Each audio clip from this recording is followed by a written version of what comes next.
Tu sais, quand tu parles plusieurs langues, c'est bien. Va.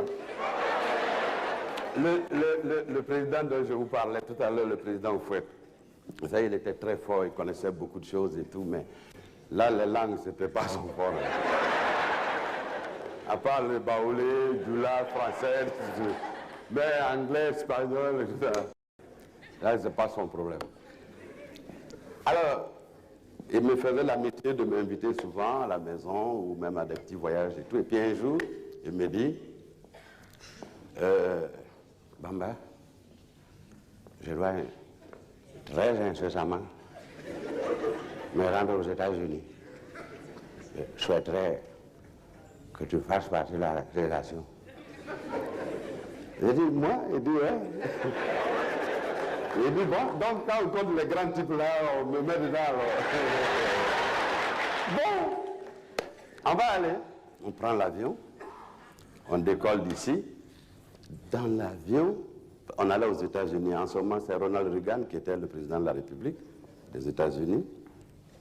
Dans l'avion, on dit au pilote qu'il y a des personnalités, il y a des grands types dans l'avion. Il dit à qui ça? On dit à Bamba.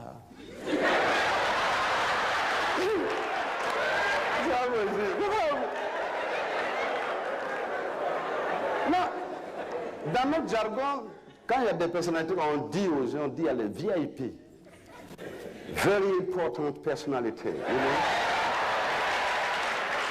Alors, VIP, on dit à Bamba, et puis à Oufouet, et puis à Libya. Le pilote, il dit, ah, il faut que j'aille présenter mes respects à ces honorables personnages et tout ça. Et le vieux vous a toujours dit ici, c'est ce que moi j'aimais chez lui, il était franc. Il dit, la peur d'une chose, c'est l'avion. Il nous a toujours dit ça ici.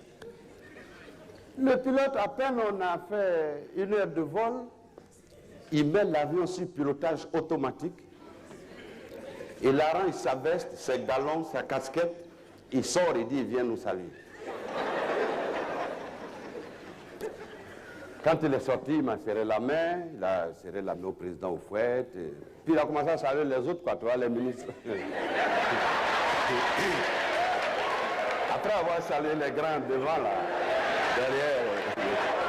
Tu vois. Alors, quand il partait, le directeur du protocole du président Oufouet, qui est Georges Ouénier, se lève et dit au président, il dit, président, c'est le pilote.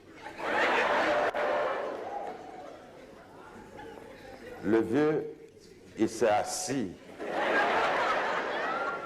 Il a attrapé la coudoir. L'avion est là encore, il y a ses empreintes digitales dessus, jusqu'au bout.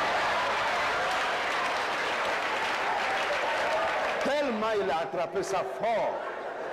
Le pilote finit de saluer les gens, il revient et il s'arrête au niveau du président. Il enlève sa casquette. Monsieur le président, le vol, est-ce que ça va? Ça vous plaît? Le vieux ne répond pas. Lui, il croit que le président n'a pas entendu.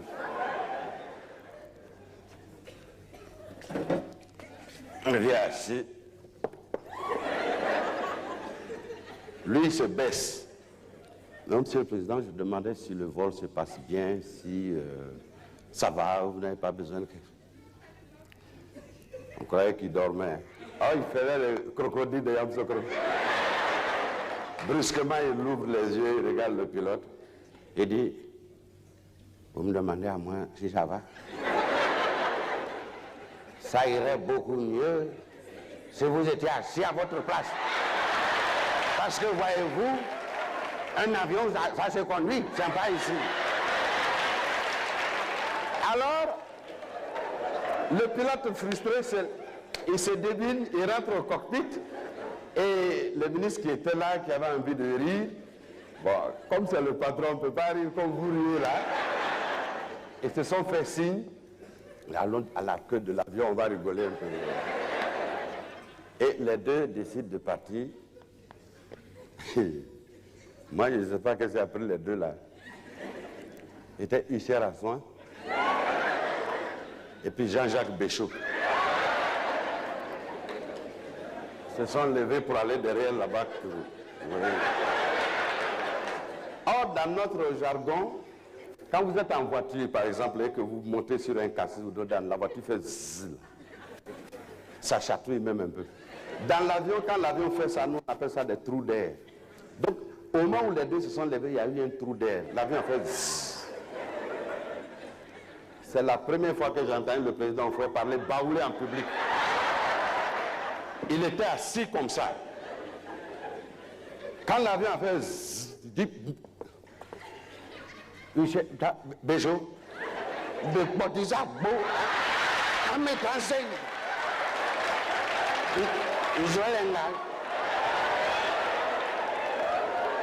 Alors, je me suis penché vers lui pour dire, mais président Yari, il dit, Bamba, il y a des choses que je ne comprends pas.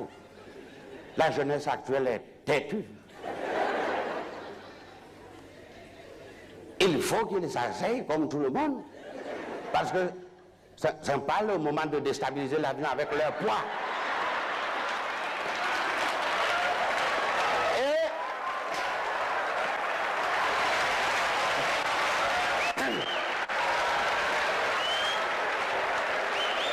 Le voyage continue. Et nous voilà à New York. Quand on arrive à la Maison Blanche, le directeur du protocole, on nous reçoit, on nous amène à la Maison Blanche et tout. Le directeur du protocole de Reagan sort. Tu sais, les Américains ils ont du flair. Hein? Quand il est sorti là, la figure des gens, il s'est dit, il n'y a pas beaucoup qui pigent l'anglais dans cette affaire. Je ne sais pas comment il a su que moi je suis fort en anglais. Il est venu directement vers moi, il dit, Mr. Bramble.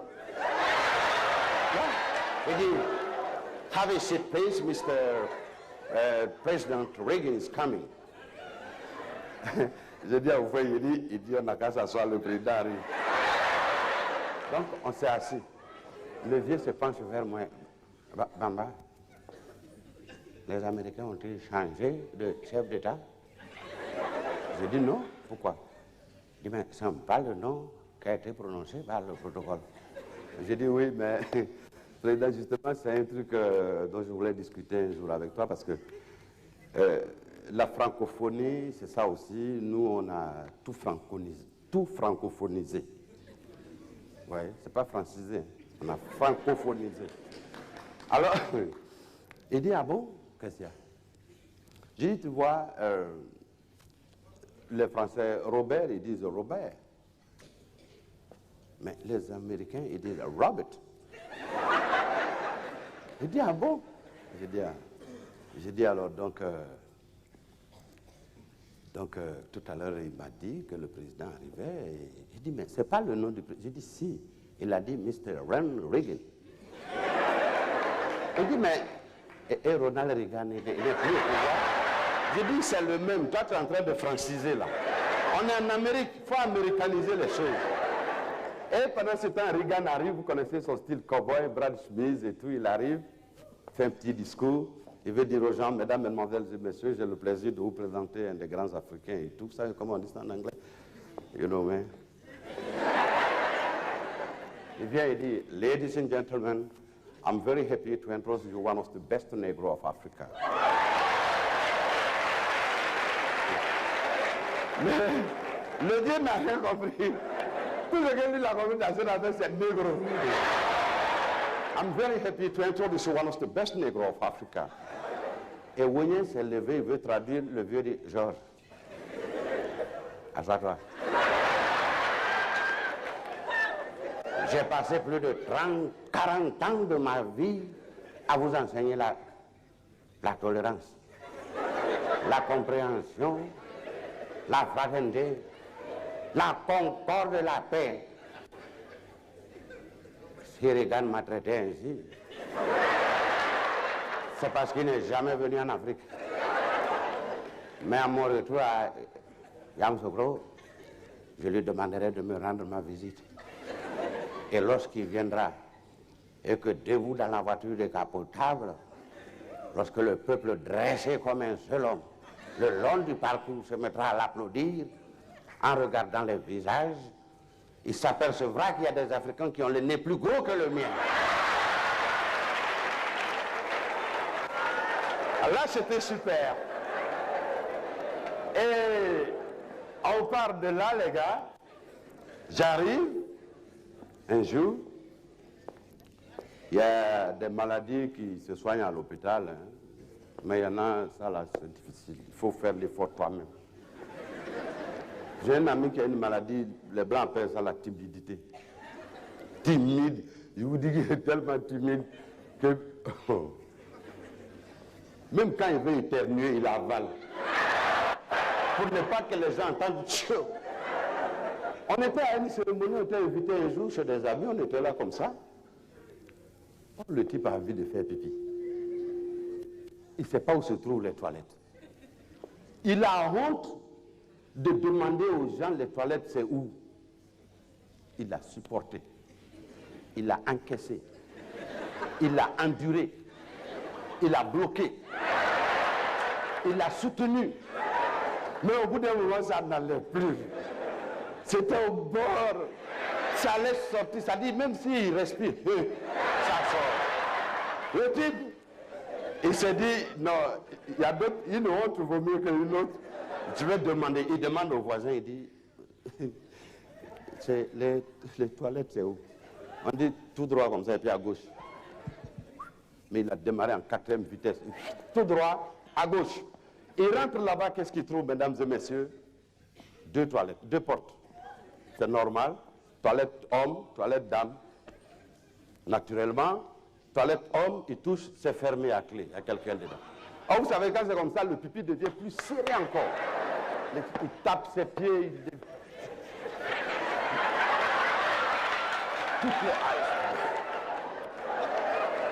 Mais je le regardais, je ne comprenais rien. Mais c'est quel gymnase?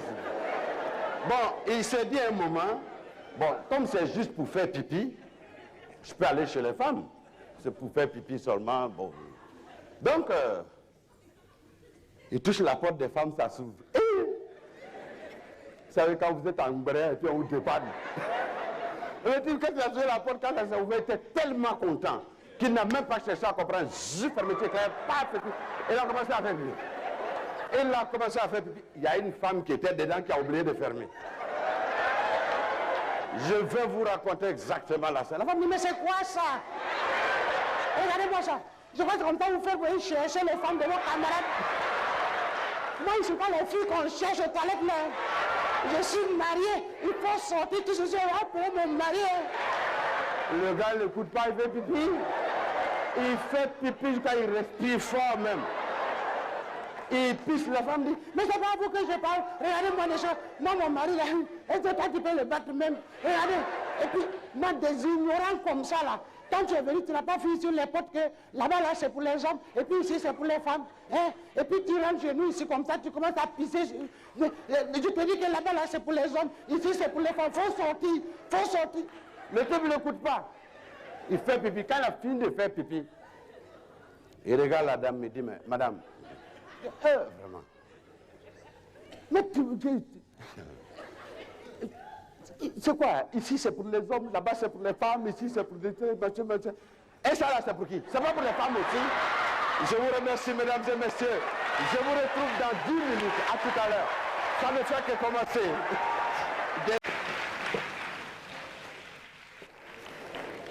C'est vous qui m'avez demandé?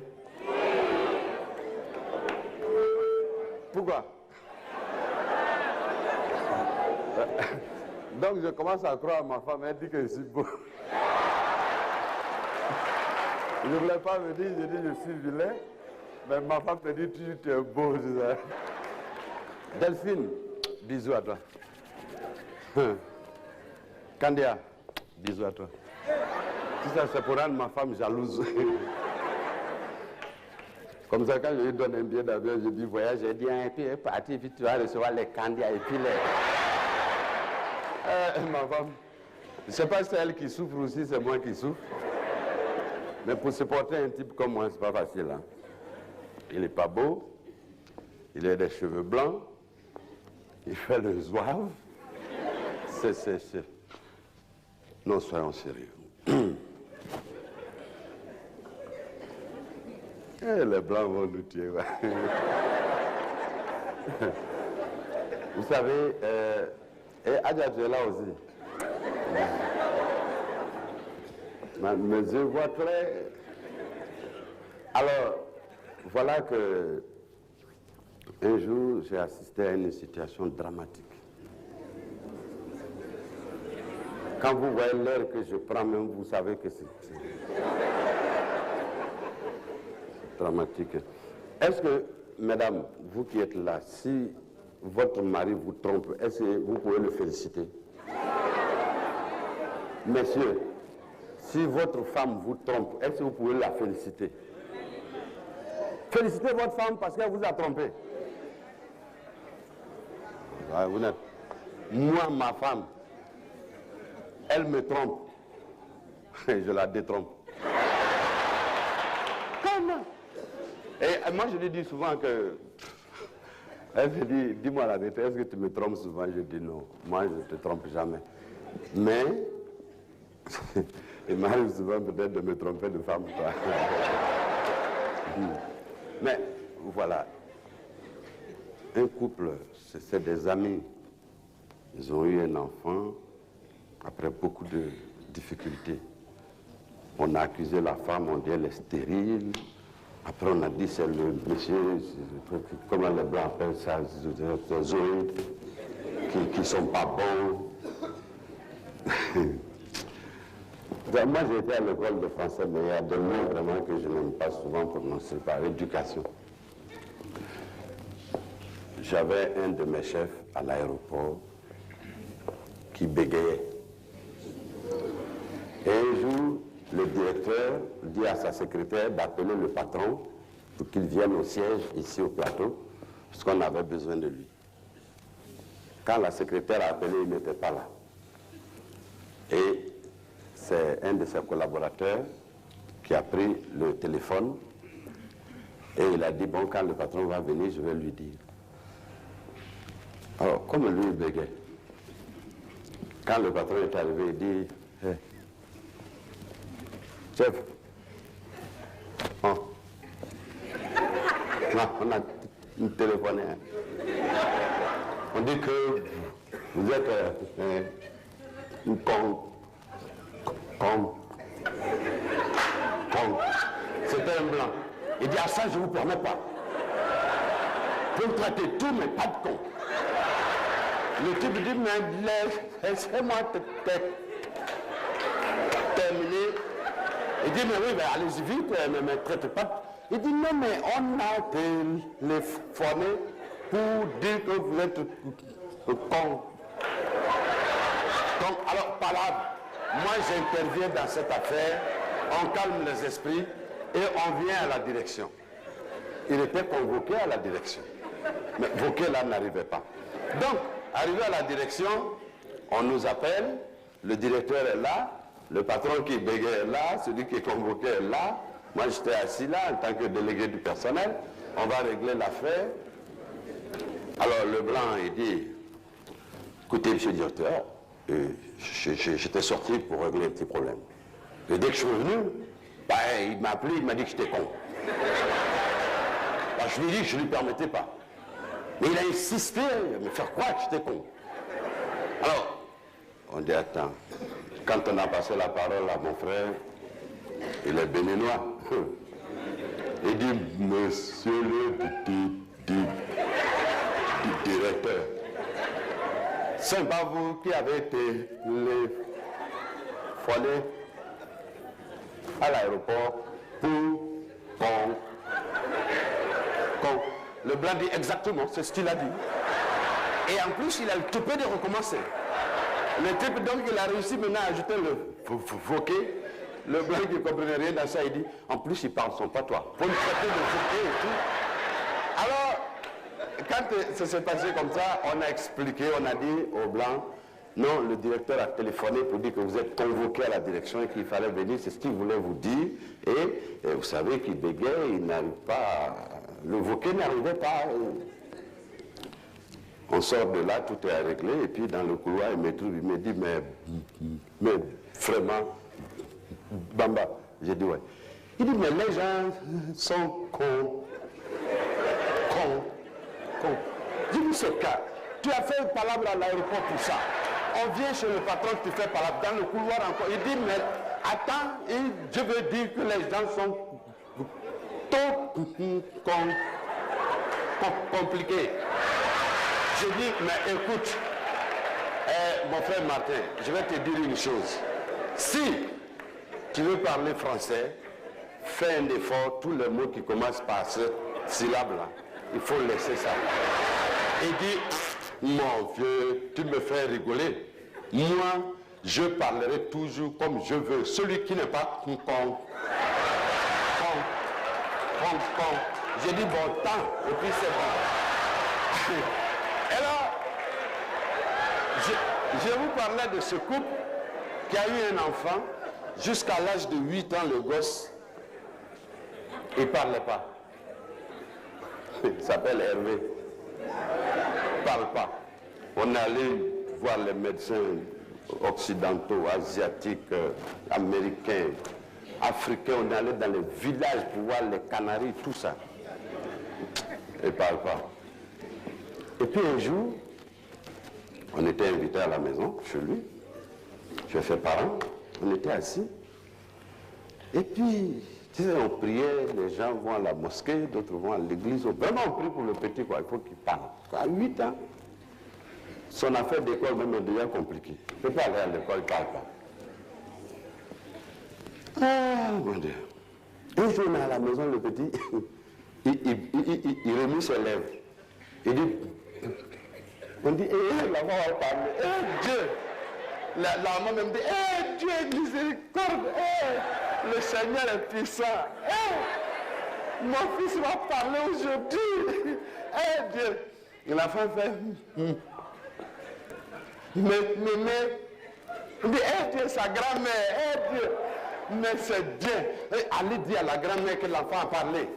Aujourd'hui, il a dit son nom. On court pour aller prévenir Mémé. Le type revient et nous dit, ça ne va pas. On nous prend de côté, qu'est-ce qui s'est passé? Quand il est arrivé net, on l'a attrapé devant la porte, on dit, la vieille vient de mourir. Nous, on était vraiment complètement choqués. On passe sur ça. Et puis un jour, quelques jours après, on était là, l'enfant commence à remuer encore sa bouche. Il dit, on dit, vraiment, Dieu a entendu nos prières. Vraiment, l'enfant, on a trop souffert. Son papa me dit, bon, bah, tu vois, ça fait 8 ans, je souffre. L'enfant, là, s'il parle aujourd'hui. Vraiment. L'enfant, là, il dit, tonton. On dit, ça, c'est le frère de son papa. Oui, allez dire à son oncle que l'enfant le réclame.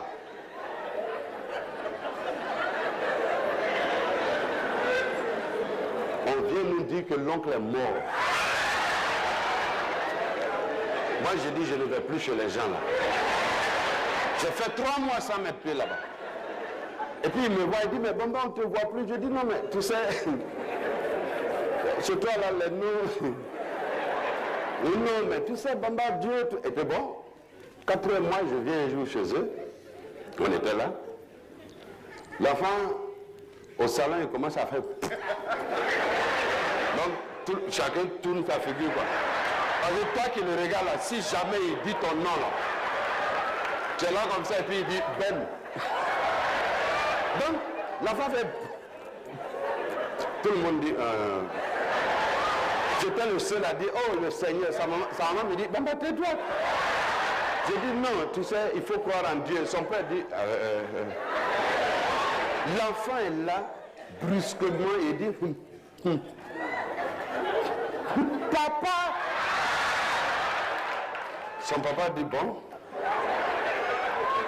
il me prend de côté, il me fait pratiquement son testament. Je dois à un tel. Il y a un tel qui me doit, j'ai ceci, il faut faire tous ces secrets, il m'a tout dit. Parce que pour lui, quand on dit ton nom là, c'est fini. Vous savez le soir ce qui s'est passé? C'est le voisin d'en face qui est mort. C'était lui le vrai père de l'enfant. Mais ce jour-là, mon ami a sauté sur sa femme et dit, chérie, merci, merci.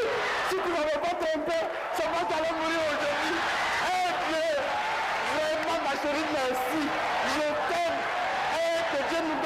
ta femme. C'est la première fois que je vois un homme féliciter sa femme pour l'avoir trompé. Moi, je ne peux pas faire ça. Mais, mesdames et messieurs, on continue comme ça. Et puis, un jour, je vais au Sénégal. Quand je suis arrivé à Dakar, à ma grande surprise, je constate que tout le Sénégal m'appelait Bamba.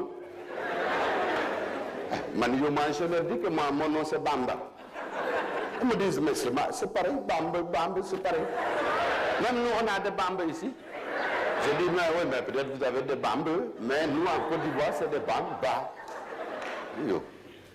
Alors, c'était trop compliqué. J'ai dit, bon, écoute, tu sais, si vous ne pouvez pas dire Bamba, j'ai appelé mon ami Malik Fall. J'ai dit, Malik, si tu ne peux pas dire Bamba, appelle-moi Aboubakar. Ça, c'est mon prénom. Il dit, il fallait me dire ça plus tôt, ça, c'est même plus facile. Hey, j'ai dit, ah, c'est plus facile. Il dit, waouh, Aboubakar. J'ai dit, ça, c'est pire. C'est pire. Si tu vas à Abidjan, tu dis, tu cherches Aboubakar, on t'envoie dans un quartier. Alors, vous savez qu'il y a eu des élections récemment chez nous ici, non? Il y a un de mes frères qui est parti faire campagne chez mes parents du là-bas. Sincèrement, pour dire vrai, c'était le vieux lui-même à l'époque. Alors, quand il est parti, il devait faire un discours en français et il fallait quelqu'un pour traduire. On dit à un monsieur qui comprend bien du là.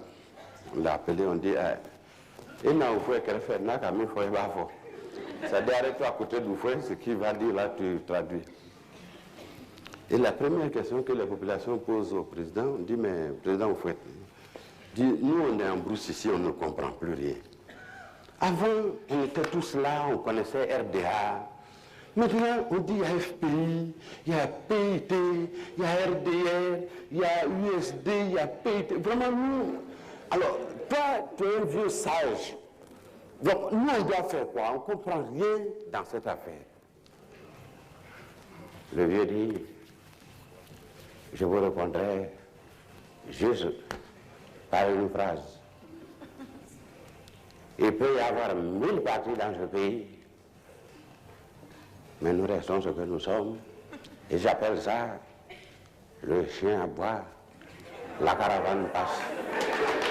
Alors, on dit au monsieur là de traduire. Le chien à boire, la caravane passe. Ako aywa slaa ko ka foye ou foye ko le chien à boire ko wurube Jimmy. Parce que en Djoula, boire là c'est Jimmy. Alors lui il a compris, le chien boit de l'eau. Il dit aux gens, nous quand on dit la langue de Toubab, le chien à boire, on croit que wurube Jimmy. On dit oui, mais c'est pas tout ce qu'il a dit. Il dit ah ouais, il dit président. Il dit la caravane passe. À quoi moi mon secrétaire Carlou le veut avec.